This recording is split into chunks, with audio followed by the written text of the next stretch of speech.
9ခွန်ကျော်အဆက်ဘူးလေးပါ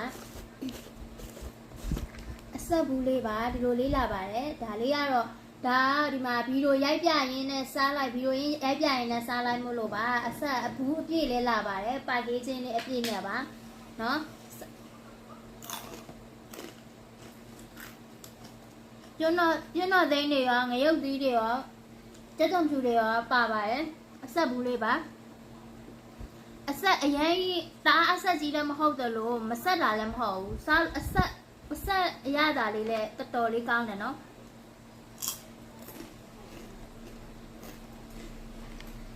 ဒါလေးကအဆက်ဘူးလေးပါဒါလေးကဘူးသေးလေးပါ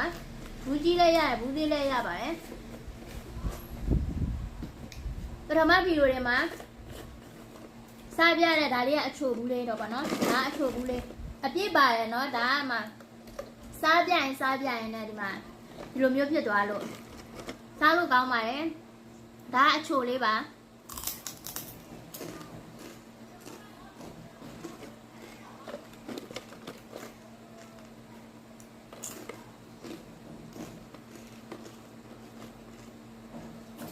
ဒါကအဆက်ဘူးဒါအချိုဘူးလေးပါ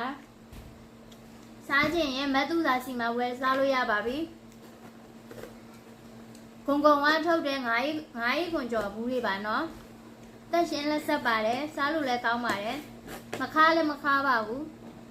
အရန်စားလို့ကောင်းပါတယ်အချိုဆက်2မျိုးရပါတယ်ပရိကြော်တွေလည်းရပါတယ်ပရိကြော်တွေလည်းစားလို့ရပါပြီလို့ကဲမတ်သူသာစီကိုစားဖို့အမြဲဆုံးလမ်းလာခဲ့လိုက်တော့နော်